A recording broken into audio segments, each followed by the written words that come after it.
আসসালামু আলাইকুম। আমি সুমাইয়াস ড্রয়িং ওয়ার্ল্ডে সবাইকে স্বাগত। আজকে আমি তোমাদের সঙ্গে একটি অন্যতম সুন্দর সার্কেল ড্রয়িং শেয়ার করব। আর এই সার্কেল ড্রয়িংয়ের বিশেষত্ব হচ্ছে এটাতে পুরোটাতেই আমি সার্কেল আইকন আর একটা স্কেলের সাহায্যে এই ড্রয়িংটা করেছি।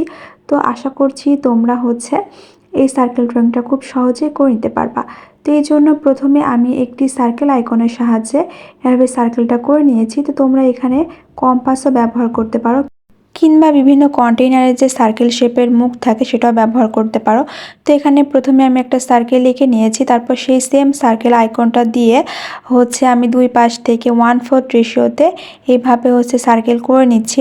তো তোমরাও এই কাজটা এভাবেই করবা, আশা করছি এতটুকু তোমরা করতে পারবা। তারপর আমি স্কেলের সাহায্যে মাঝে একটা দাগ কেটে নিব। তো তোমরা ছোট বড় যে কোনো সাইজের স্কেলই ব্যবহার করতে পারো। তো আমি এখানে জ্যামিতি বক্সের যেই রেগুলার স্কেল থাকে সেটা ব্যবহার করেছি। আর আজকে আমি যে ড্রয়িংটা করছি এটাতে যে আমি রোল পেন্সিল ব্যবহার করেছি, এটা 4B এর রোল পেন্সিল। তো তোমরা তোমাদের পছন্দ মতো 2B, 4B, 6B যে কোনো একটা রোল পেন্সিল ব্যবহার করে নিতে পারো। এরপর আমি তার নিচ দিকে দুই পাশে এভাবে দুইটা দাগ কেটে নিয়েছি আর মাঝে কিছুটা স্পেস রেখেছি। এরপর আমি ওই দাগটা থেকে নিচের যে রাউন্ড শেপ অবধি এভাবে বাঁকা করে আরও কিছুটা দাগ কেটে নিয়েছি।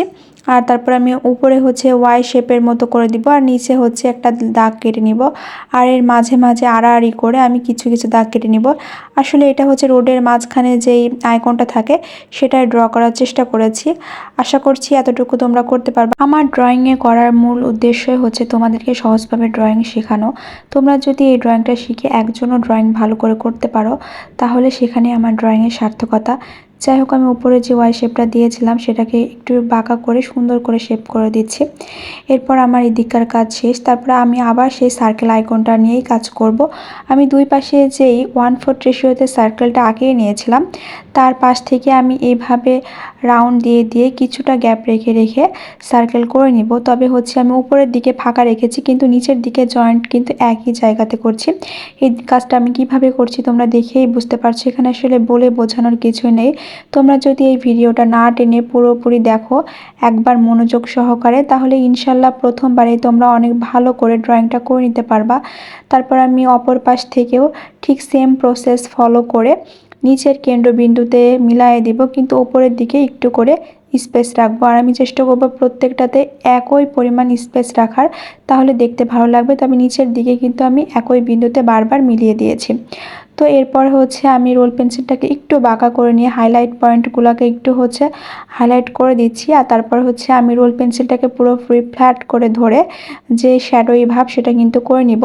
আর এই ক্ষেত্রে অবশ্যই রোল পেন্সিলকে পুরোপুরি ফ্ল্যাট করে ধরতে হবে, দিয়ে তারপর একটু প্রেশার ক্রিয়েট করলে কিন্তু সুন্দরভাবে এই শ্যাডোই ভাবটা চলে আসবে। আর এই ড্রয়িংয়ের ক্ষেত্রে কিন্তু এটা খুবই গুরুত্বপূর্ণ যে তুমি কিভাবে শ্যাডোই ভাবটা নিয়ে আসছো। এটা করতে পারলে এই ড্রয়িংটার যে ফিনিশিং সেটা ভালো আসবে। তো আমি যেভাবে করেছি এই বলা প্রত্যেকটি স্টেপ যদি তোমরা ফলো করো তাহলে ইনশাল্লাহ প্রথমবারে তোমাদের ড্রয়িংটা অনেক ভালো হবে। তারপর যখন আমার শ্যাডোই ভাব করা হয়ে গেছে আমি মাঝে এভাবে কিছুটা ডট দিয়ে দিচ্ছি, এর কারণে এইগুলো দেখতে ভালো লাগবে। তো তোমরা চাইলে এই ডটটা স্কিপও করতে পারো, এখানে লাভ শেপও দিতে পারো, তবে আমার কাছে ডটটা ভালো লেগেছে তাই আমি দিয়েছি। যাই হোক, অপর পাশেও আমি সেম প্রসেস ফলো করে শ্যাডোই ভাব করে নিব। আর এই ক্ষেত্রেও তুমি দেখো যে আমি প্রথমে কিন্তু একদম ফ্ল্যাট করে ধরে নিয়েছি রোল পেন্সিলটাকে। আর প্রতিবার শ্যাডোই ভাব করার সময় আমি রোল পেন্সিলটাকে একই পন্থা অবলম্বন করে ফ্ল্যাট করে ধরে অল্প করে প্রেসার দিয়ে আলতো করে নিচের দিকে টেনে নিব। আর এইভাবে করলে কিন্তু প্রত্যেকটা ক্ষেত্রে সেম পরিমাণে শ্যাডোই ভাব আসবে। আর যদি কোথাও কম প্রেসার কোথাও বেশি প্রেসার দাও তাহলে দাগের কিন্তু হেরফের হয়ে যাবে।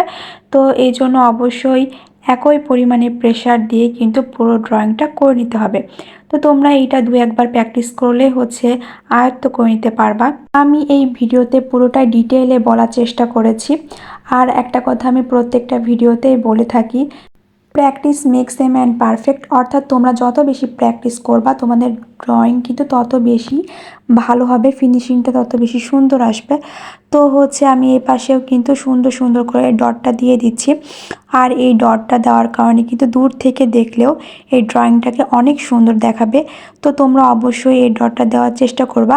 তবে এখানে যদি তোমাদের ডটের শেপ ভালো না লাগে তো আমি আগেই বলে দিয়েছি যে লাভ বা স্কোয়ার যে কোনো একটা শেপ দিয়ে দিবা। তবে এখানে হাইলাইট পয়েন্টে যদি কিছু দাও তাহলে এই ড্রয়িংটা দেখতে বেশি ভালো লাগবে। যাই হোক, আমি নিচের হাইলাইট পয়েন্টগুলোকে আরেকটু মার্ক করে দিচ্ছি। এরপর হচ্ছে আমি ওপরে যেই বৃত্ত রাউন্ড শেপটা ছিল সেখান থেকে 2টা দাগ করে নিচ্ছি, আর তারপর একটা স্কেলের সাহায্যে আমি 2টা দাগ কেটে নিব। আর হচ্ছে এরপর আমি এর সঙ্গে হচ্ছে একটা করে স্কোয়ার শেপ দিয়ে দিব, যার কারণে এটা ঝুলন্ত একটা কিছুর মতো লাগবে। যাই হোক, দেখতে থাকো, ইনশাল্লাহ তোমাদের ভালো লাগবে। তারপরে আমি এই যে স্কোয়ার শেপটা দিয়ে দিচ্ছি।